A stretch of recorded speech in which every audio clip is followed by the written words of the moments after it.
Assalamualaikum warahmatullahi wabarakatuh. Alhamdulillah nahmadu wa nasta'inu wa nastaghfiruh wa na'udzu billahi min shururi anfusina wa min sayyiati a'malina. May yahdihillahu fala mudilla lahu wa may yudlil fala hadiya lahu. Asyhadu an la ilaha illallah wahdahu la syarika lahu wa asyhadu anna Muhammadan abduhu wa rasuluh. Allahumma shalli wa sallim wa barik ala Muhammad wa ala alihi wa sahbihi ajma'in. Amma ba'du.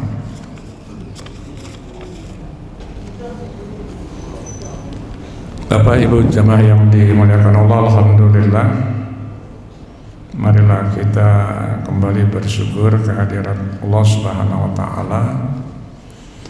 Kita bersyukur atas limpahan rahmat, karunia dan nikmat yang Allah berikan. Alhamdulillah, di subuh pagi hari ini kita masih mendapatkan begitu besarnya nikmat Allah. Allah masih memudahkan kita untuk beribadah. Allah masih ringankan langkah kaki kita untuk sampai ke tempat yang mulia ini. Bersyukur adalah sangat-sangat dianjurkan di dalam Islam. Karena begitu besarnya nikmat Allah, sehingga ketika Allah pertanyakan wa asbagha alaikum ni'amahu zahiratan wa batinah, pernyataan Allah itu kan ya telah sempurna, kata Allah, nikmatnya untukmu lahir dan batin. Nikmat kehidupan kan ya, nikmat keislaman, keimanan, termasuk berbagai macam kenikmatan yang berkaitan dengan materi yang kita dapatkan, harta ini. Caranya seperti apa? Tentu kita yakin bahwa yang kita dapatkan itu adalah semuanya bersumber dari Allah Subhanahu wa taala. Tidak menjadi orang-orang yang kufur dengan nikmat Allah gitu kan. Salah satu yang kalau kita renungi dalam ayat-ayat yang dibaca imam tadi kan ya. Tadi baca surah Al-Qasas ya, benar ya, surah Al-Qasas itu. Surah yang ke-28 itu. Beberapa ayat dalam surah Al-Qasas itu yang dibaca. Itu ayat yang dulu pernah lu sampaikan berkali-kali itu kan, bagaimana pernyataan pernyataan Qarun itu kan, innama utitu ala ilmi indi. Jika kata Qarun, semua yang ku dapatkan ini adalah karena usahaku, karena kepintaranku gitu kan, karena kehebatanku. Qarun melepas perang Allah di dalamnya. Nah, ayat sebelumnya juga tadi disebutkan tadi kan ayat 78-nya, 77-nya juga wabtaghi bima ataqallahu darul akhirah wa la tansa nasibaka minad dunya. Di mana Allah perintahkan dua-duanya dicari itu, Allah akan berikan akhirat dan dunia. Jadi kata Allah, pahala untuk akhiratmu dan jangan lupakan bagianmu di dunia. Nah, sekarang kita rasakan dua-duanya, insya Allah akan didapatkan kalau kita benar dalam ibadah kepada Allah Subhanahu wa ta'ala.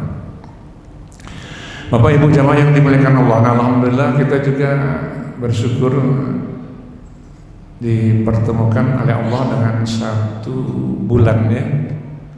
Sekarang kita masuki bulan Rajab. Bulan Rajab ini dalam kalender Hijriah adalah bulan yang ke-7. Bulan yang ke-7 kan ya, bulan Rajab itu nanti bulan Sya'ban ke-8, Ramadan 9, Syawal 10, Dzulqa'dah 11, Dzulhijjah 12. Nanti balik lagi Muharram bulan yang pertama dan seterusnya. Nah, mudah-mudahan kita ingat ya dengan kalender Hijriah ini. Kita terkadang itu kan yang ingatnya itu kalender atau penanggalan tahun Masehi ya, dari Januari sampai Desember. Apalagi tanggal-tanggal tertentu ingat banget tuh kan ya, tanggal 1, tanggal 2, terus sebentar lagi apa ini. Padahal acara atau peristiwa keagamaan di dalam Islam itu kan semua mengambil kalender Hijriah. Awal Ramadan, awal Syawal, ibadah haji ya kan ya, wukuf di Arafah 9 Zulhijjah, kemudian puncaknya 10 Zulhijjah. Berpuasa di bulan Muharram juga kan tanggal 10 itu, tanggal berapapun Masehinya tetap kita mengikuti kalender Hijriah, dan itu memang diperintahkan. Nah, kembali kepada bulan Rajab ini kan tidak hanya kita pahami bahwa di bulan Rajab ini terjadi peristiwa agung dengan Isra wal Mi'rajnya Nabi Muhammad Rasulullah SAW. Dan itu diabadikan oleh Allah melalui firman-Nya dalam Al-Quran pada surah Al-Isra, surah yang ke-17 ayat yang pertama. Subhanalladzi asra bi 'abdihi lailan minal masjidil haram ilal masjidil aqsa alladzi barakna hawlahu linuriyahu min ayatina innahu was-sami'ul basir. Jadi kita yakin peristiwa itu terjadi karena Allah abadikan dalam Al-Quran. Nah, ketika Rasulullah menyampaikan, memberitahu peristiwa itu kepada para sahabat kaum muslimin pada waktu itu, ada yang bertambah imannya, ada yang kafir kembali. Karena yang kafir mustahil katanya bisa perjalanan dalam waktu yang pendek itu sampai naik ke langit. Jadi ada yang mendustakan lalu dia kembali tidak beriman pada Allah Subhanahu wa taala.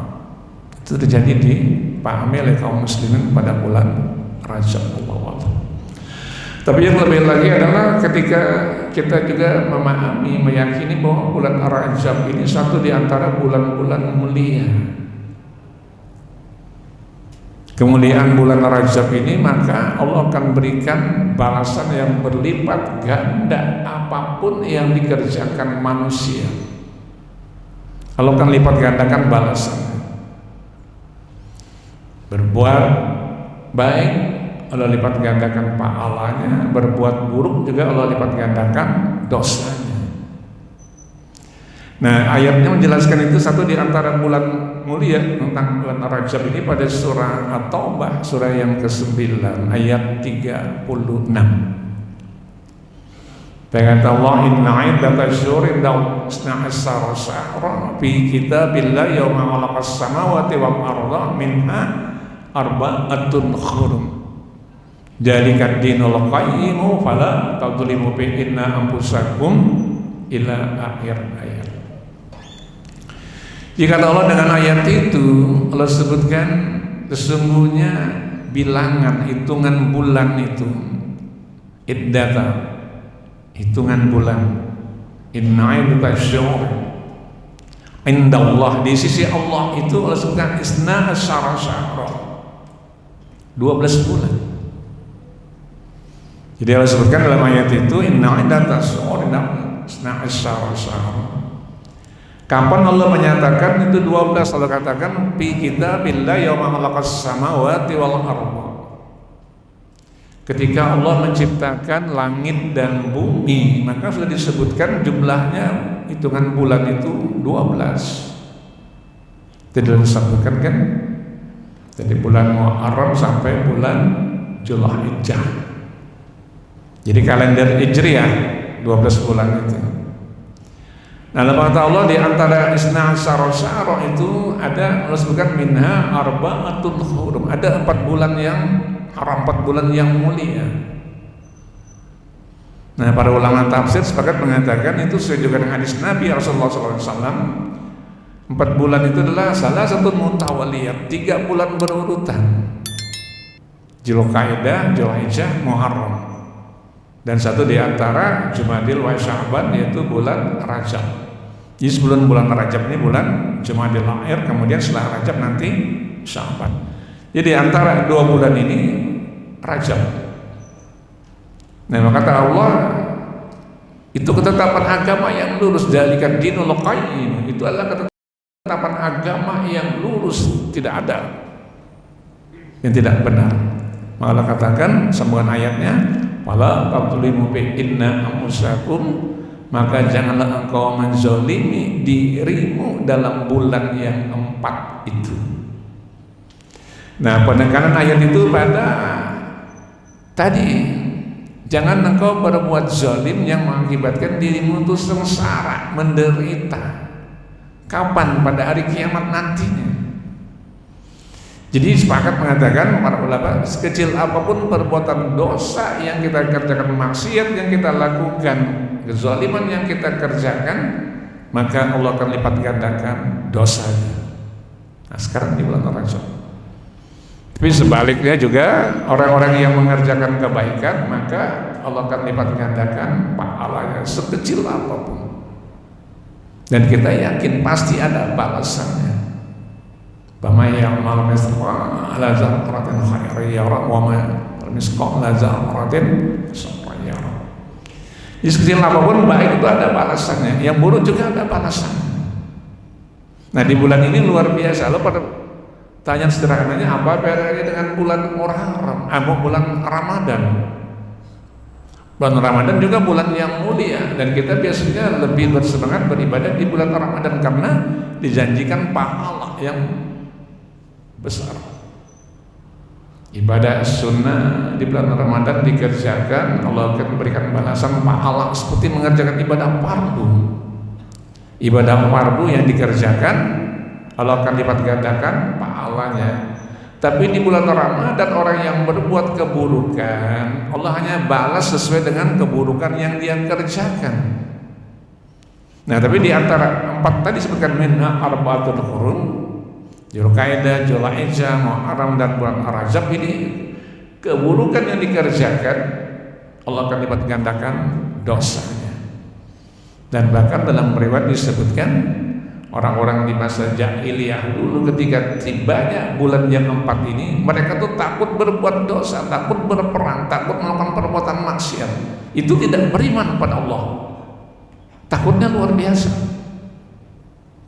Jadi orang-orang Arab jahiliyah dulu, orang-orang Quraisy itu, ketika tibanya bulan yang 4 ini, masuk bulan yang 4 ini, mereka takut berbuat maksiat. Bahkan ketika perang pun mereka tidak melakukannya. Nah, jadi ini kembali disampaikan, maka lalu kita diajarkan ketika Allah sebutkan wala taqtulimu bi inna anfusakum, maka kita berupaya untuk meninggalkan, menjauhi perbuatan-perbuatan yang dilarang dalam agama. Artinya perkara-perkara yang sia-sia, dengan perkataan maupun dengan perbuatan kita itu kan ya.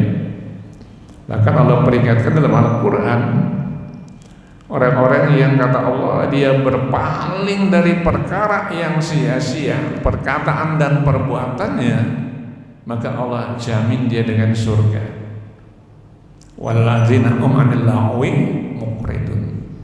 Dan orang-orang yang berpaling dari yang sia-sia, tidak bermanfaat, perkataan dan perbuatannya. Apalagi perkataan itu mengatakan sesuatu yang tidak benar tentang ajaran agama Allah, atau melecehkan perintah agama yang Allah tegaskan melalui firman-Nya, maka kita berhati-hati. Dulu pernah disampaikan itu kan ya, ada orang yang mempermainkan tata cara sholat itu kan, padahal sholat diatur dengan perintah Allah. Al-Quran menyebutkan kan, aqimis sholat liduluki syamsi ila ghasaqil lail wa Qur'an al-fajr, dan Al-Quran al-fajr kana mashhuda. Termasuk sholat malamnya, wa minal laili fata'azzar bi'inna billatallah asa yasaqarraqama maqamam mahmuda. Kan dalam surah Al-Isra, surah yang ke-17 ya, ayat 78, ayat 79. Ibadah Allah, dirikanlah sholat sejak tergelincirnya matahari dan masuknya waktu malam, dan dirikanlah sholat subuh karena sholat subuh disaksikan malaikat, dan bertahajudlah kamu kata Allah di sebagian malam, akhir malam, untuk nafilah ibadah tambahan agar Allah angkat ke derajat yang terpuji, derajat yang mulia. Nah, waktunya juga diatur oleh Allah. Tidak bisa kita sembarang mengerjakan kan. Jadi Allah katakan ada sholat zuhur, asar, tergelincir matahari, maksudnya malam, maghrib, isya, dan sholat subuh ini 5, dan itu kewajiban. Mana kalau kita kembali kepada peristiwa Isra Mi'raj tentang perintah sholat, maka kewajiban itu utama sholat bagi seorang muslim. Makanya Allah katakan inna sholata kanat alal mu'minina kitaban mawquta. Sungguhnya sholat itu adalah kewajiban yang Allah tetapkan waktunya untuk orang-orang yang beriman. Itu kan dalam surah An-Nisa, surah yang keempat ayat 103. Nah, sholat kanat alal mu'minina kitaban mawquta. Jadi kewajiban bagi setiap muslim. Nah, tata caranya diatur dengan hadis Nabi. Shallu kama ra'aitumuni usolli. Kan jadi ikuti sunnah Nabi. Jangan kita mempermainkan ya tentang tata cara sholat itu. Misalnya tentang telunjuk, 2, 3 dan segala macam. Berhati-hati dengan perkataan, apalagi dengan perbuatan. Nah, kembali ke tadi. Jadi bulan Rajab kata Allah dia bulan yang mulia di antara 4 bin abaratun hurum itu, maka tinggalkanlah perbuatan maksiat. Nah, kalau Allah menjanjikan juga diberikan pahala bagi orang-orang yang berbuat kebaikan, maka yang kita kerjakan adalah bukan sekedar ibadah-ibadah yang fardu, tapi juga ibadah-ibadah sunnah. Karena Allah berikan balasan pahala yang berlipat ganda. Kalau yang fardu kewajiban kita sudah pasti. Sholat, nanti ketemu Ramadan, bulan puasa, kan itu kan udah fardu. Haji bagi yang mampu, zakat bagi yang sampai sudah untuk menunaikan zakatnya. Tapi ada beberapa ibadah-ibadah sunnah yang Allah suka, yang Allah cinta kepada hambanya kalau dikerjakan. Tidak dikerjakan tidak apa-apa sebenarnya, tapi kalau orang yang mengerjakan Allah berikan balasan pahala. Pada antaranya yang pertama, Allah inginkan hambanya itu banyak berzikir kepada Allah, ingat Allah, zikrullah. Makanya salah satu keutamaan orang-orang yang banyak berzikir, dia lapaskan asma Allah, dia baca ayat-ayat Allah, Allah jamin dengan apa? 2 janji Allah. Allah akan hapus dosanya, Allah ampuni dosanya, dan Allah berikan pahala yang besar. Addallahu lahum maghfiratan wa ajran 'azima. Allah siapkan baginya maghfirah, ampunan, dan pahala yang besar. Nah, satu di antaranya Allah katakan wa dzakirinallaha katsiran wa dzakirat. Laki-laki dan perempuan yang banyak berzikir mengingat Allah. Nah, jadi kira-kira ini satu di antara kebaikan-kebaikan yang Allah janjikan kepada kita hamba manusia. Bagi orang-orang yang mampu untuk menjaga lisannya untuk banyak menyebut asma Allah, ayat Allah, maka Allah berikan jaminan luar biasa. Jaminannya kata Allah akan ampuni dosanya, Allah siapkan maghfirah, dan Allah beri balasan pahala yang besar. Adallahu lahum maghfiratan wa ajran 'azima. Surah Al-Ahzab, surah yang ke-33 ayat 35. Ayat itu kan panjang ya. Nanti kalau mudah-mudahan nanti suatu saat imam bisa mau membaca ayat itu kan kalau salat itu. Karena Allah janjikan innal muslimina wal muslimat wal mu'minina wal mu'minat wal qanitina wal qanitat was shadiqina was shadiqat was sabirina was sabirat wal khasiina wal khasiat wal mutasaddiqina wal mutasaddiqat was-sha'imina was-shaiman wal hafizina furujahum wal hafizat wa dzakirina Allaha katsiran wa dzakirat adallahu lahum maghfiratan wa ajran 'azima. Itu ya. Sesungguhnya kata Allah, laki-laki dan perempuan yang muslim, laki-laki dan perempuan yang beriman, laki-laki dan perempuan yang selalu dalam ketaatan. Itu orang katakan kan selalu taat, tidak bisa kapan kita mau taat. Laki-laki yang benar, kata laki-laki yang laki-laki dan perempuan yang benar, laki-laki dan perempuan yang sabar, laki-laki dan perempuan yang khusyuk, laki-laki dan perempuan yang bersedekah, laki-laki dan perempuan yang berpuasa, laki-laki dan perempuan yang menjaga kehormatan dirinya, laki-laki dan perempuan yang banyak berzikir untuk Allah. Yang kata Allah, Allah siapkan baginya maghfirah dan pahala yang besar. Jadi ada 10 kan. Nah, jadi kira kan perbanyaklah kita sedekah, itu kan ya. Kemudian mengerjakan puasa sunnah. Luar biasa kebaikannya. Zikir itu kan. Jadi dikerjakan karena ketaatan, kemudian jaga akidah kita, keimanan kita, berislam dengan cara Islam yang kafah, yang Allah tuntut dengan udhulu bisilmi kafah. Masuklah dalam Islam secara kafah, secara menyeluruh, secara totalitas, tidak setengah hati. Nah, jalan kira itu yang pertama, dan insya Allah kita sudah mengerjakannya. Dan yang kedua, kembali pada ayat yang tadi, peristiwa Isra Mi'raj itu ada perintah sholat. Nah, jadi pada surah Al-Isra ayat 79 Allah perintahkan apa kata Allah, wa minal laili fata'azzar bi'ina billatallah. Ayat. Jadi orang-orang yang dia mampu menjaga sholat malamnya, apalagi di bulan-bulan seperti ini, Allah berikan jaminan kebaikan yang luar biasa. Artinya kita membiasakan dengan ibadah-ibadah sunnah. Karena Allah berjanji, karena Allah menjamin, dan kita yakin Allah tidak pernah ingkar dengan janji. Jadi Allah membuat sesuatu untuk hamba itu untuk kebaikan. Semua yang Allah perintahkan untuk kebaikan, semua yang Allah larang untuk kebaikan, semua yang Allah berikan petunjuk untuk kebaikan, semua yang Allah berikan peringatan untuk kebaikan. Termasuk tadi cerita yang dibaca imam tadi kan dalam sholat itu, cerita Qarun, cerita Fir'aun itu. Peringatan dari Allah untuk kebaikan. Artinya kebaikannya jangan contoh perilaku itu. Kalau kalian berkuasa, kata Allah, jangan engkau berbuat zalim dengan kekuasaanmu. Kan itu kan.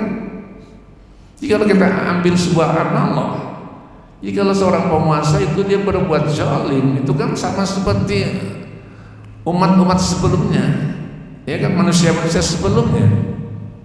Bagaimana raja-raja yang berkuasa pada waktu itu di zaman Nabi Ibrahim, Raja Namrud, kemudian zaman Nabi Musa, Fir'aun. Mas sebenarnya perilaku-perilaku kezaliman yang dilakukan oleh penguasa itu tidak umpamanya seperti Fir'aun. Kalau kita ambil analog seperti itu. Tapi kalau kita ini kan dikatakan Fir'aun itu kan sangatnya luar biasa. Tapi perilaku sifat-sifat Fir'aun itu muncul. Nah, inilah kira-kira satu hal yang kita harus berhati-hati. Jadi kembali sampaikan bahwa Allah suka bagi orang-orang yang dia mau mengerjakan sholat malamnya. Kemampuan diberi oleh Allah, kemauannya ada pada kita. Nanti kalau katakan tatajaba junubuhum anil madaji yad'una rabbahum khawfan wa tama'an wa mimma razaqnahum yunfiqun. Jadi Allah iringi ayat itu dengan dua ibadah yang luar biasa. Kata Allah, lambung mereka jauh dari tempat tidurnya. Mereka berdoa kepada Allah dengan penuh harap, rasa takut, dan menginfakkan hartanya sebagian yang Allah berikan kepadanya. Kan itu kan dalam surah As-Sajdah, surah yang ke-32 ayat 16 itu kan. Jadi kalau kita misalnya sholat subuh, kadang-kadang ada masjid sholat subuh Jumat itu kan, ada imam yang membaca surah As-Sajdah itu. Ayat 15-nya sujud, kemudian ayat 16-nya bangkit, maka tuh ada ayat itu disebutkan tatajaba junubuhum anil madaji yad'una rabbahum khawfan wa tama'an wa mimma razaqnahum yunfiqun.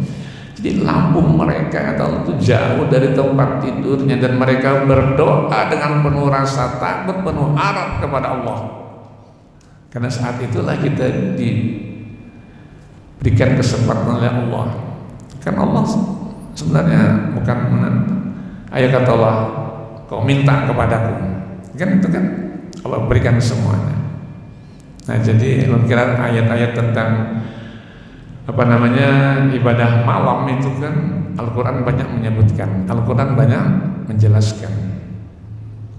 Pada ayat yang lain misalnya pada surah Al-Jariyat kan, surah yang ke-51 ayat 17 itu kan rangkaian dari ayat-ayat sebelumnya. Karena ayat sebelumnya kan menyebutkan ayat 15 dari surah Al-Jariyat misalnya begini. Innal muttaqina fi jannati wa uyun. Sesungguhnya orang-orang yang bertakwa akan berada di taman-taman surga dan mata air kata Allah. Kenapa Allah katakan dalam ayat itu innahum kanu qabla dzalika muhsinin? Karena sesungguhnya mereka pada waktu hidup di dunia sebelumnya kata Allah mereka orang-orang yang berbuat kebaikan. Apa kebaikan yang dia lakukan? Nah ayat 17 disebutkan kanu qalilan minal laili ma yahja'un. Mereka sedikit sekali tidur di waktu malam. Untuk apa? Untuk ibadah. Itu kan perintah Allah. Lalu kata Allah, wabil as'ari yastaghfirun, dan di akhir malam mereka beristighfar, mohon ampun kepada Allah. Paginya, siangnya, Allah katakan ada harta yang mau tunaikan, berikan pada orang lain. Wabi amwalihim haqqul lisa'ili wal mahrum. Ayat 19 dari surah Al-Jariyat. Jadi ada rangkaian-rangkaian ayat yang Allah sebutkan perilaku orang-orang yang bertakwa yang Allah jamin dengan taman-taman surga dan mata air nanti di akhirat. Allah katakan mereka orang yang sedikit tidur di waktu malam, kemudian di akhir malam mereka memperbanyak istighfar pada Allah, paginya siangnya mereka berinfak bersedekah. Nah inilah ibadah-ibadah sunnah yang Allah suka. Nah termasuk juga yang lainnya yang berkali-kali disampaikan, mohon maaf disampaikan, kita diajarkan oleh Allah menggunakan lisan ini, lidah ini kata Allah, kau kuberikan walisana wasafatain, lidah dan dua bibir. Untuk apa? Satu diantaranya kalau inginkan kita mengucapkan, membaca ayat-ayat Allah. Jadi kebiasaan kita yang selama ini alhamdulillah kita sudah mengerjakannya. Tiap hari kita baca Al-Quran, iringi dengan tadaburnya. Nah, ini luar biasa kan itu. Kan dalam surah Al-Balad itu kan surah yang ke-90 ayat 9. Ayat 8-nya tambah jelas lagi Allah katakan alam naj'allahu 'ainain. Kan kata Allah telah kuberikan kepadamu sepasang mata, walisana wasab'atain, satu lidah dan dua bibir.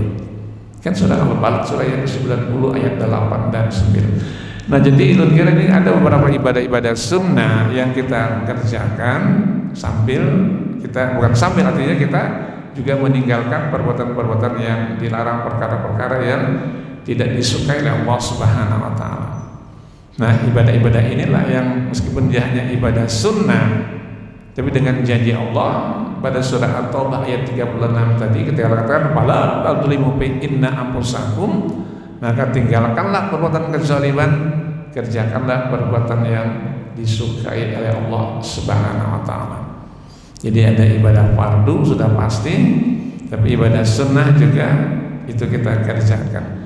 Dan itu kalau tidak dikerjakan dulu ibadah sunnah tidak berdosa kan? Karena hukum agamanya syariatnya seperti itu. Kalau ibadah-ibadah sunnah itu kan dikerjakan berpahala, tidak dikerjakan tidak berdosa. Tapi bagi orang-orang yang kemudian dia merubah mindset berpikirnya, dikerjakan berpahala, tidak dikerjakan kerugian yang luar biasa. Artinya tidak merubah syariat agama. Jangan lalu kita berpikir, ada bapak juga kada digawi, kada berdosa juga. Nah kan rugi. Kita diberi oleh Allah kesempatan, kemampuan, tinggal kemauannya ada pada diri kita masing-masing. Nah lu yakin kita semua sudah mengerjakannya. Tapi dasarnya semua itu adalah tentu ada pada kebenaran dalam berislam dan kebenaran dalam beriman. Orang yang tidak sempurna keislamannya, tidak benar keimanannya, tidak akan pernah mendapatkan apapun yang dia kerjakan. Semua ditolak oleh Allah. Ketika Allah katakan wa qadimna ila ma'amilu min amalin faja'alnahu haba'an mansura. Jika kata Allah nanti akan diperlihatkan semua pada hari kiamat nanti yang kalian kerjakan. Namun kata Allah apa yang kalian kerjakan itu tidak ubahnya seperti debu-debu yang berterbangan, haba'am mansura. Kan surah Al-Furqan kan surah yang ke-25 ayat yang ke-23. Nah, insyaallah kita mudah-mudahan sudah mengerjakan, dan ini hari ini tanggal 12 ya, bulan Rajab, sudah masuk pekan yang kedua. Ya, ada beberapa waktu lagi di bulan Rajab. Bukan berarti bulan yang lain tidak baik beribadah, semuanya baik, tapi ini ada kekhususan yang Allah katakan dalam surah At-Taubah ayat 36 tadi. Kata Allah, minha arba'atun hurum, ada 4 bulan yang mulia yang Allah berikan jaminan kebaikan. Nah, inilah barangkali saya ingin sampaikan untuk kajian pada sore hari ini. Mari kita bersama-sama berupaya untuk menjauhi hal-hal yang dilarang dalam agama. Terus kita juga mengerjakan apapun yang Allah ajarkan melalui firman-Nya, melalui wahyunya, dan juga apa-apa yang disabdakan Rasulullah SAW. Ibadah fardu, ibadah sunnah kita kerjakan. Ini kesempatan kita untuk memperberat timbangan amal kebaikan. Karena nanti pada hari kiamat kata Allah, Allah akan timbang semuanya. Pengadilan Allah itu maha adil. Ketika Allah mendirikan timbangan wazna wal waznu yauma idzal haqq. Pada hari itu kata Allah, timbangan adalah sebuah kebenaran, sebuah keadilan. Allah katakan, "Faman saqulat mawazinuhu fa ulaika humul muflihun." Barang siapa yang dia berat timbangan kebaikannya, dialah orang yang beruntung. Wa man khaffat mawazinuhu fa ulaika alladziina khasiru anfusahum bima kanu bi ayatina yadzlimun. Dan yang ringan timbangan amal kebaikannya, dialah orang yang merugikan dirinya sendiri. Kenapa? Allah katakan bima kanu bi ayatina yadzlimun, karena mereka mengingkari, menzalimi ayat-ayat kami, kata Allah dalam surah Al-A'raf surah yang ke-7 ayat 8 dan 9. Nah, mudah-mudahan kita semua dibimbing oleh Allah dalam kebaikan, dalam keislaman, keimanan, dan insya Allah Allah akan berkata dengan apa yang kita kerjakan. Demikian salam ilah, subhanakallahumma wa bihamdika asyhadu an la ilaha illa anta astaghfiruka wa atubu ilaik. Assalamualaikum warahmatullahi wabarakatuh.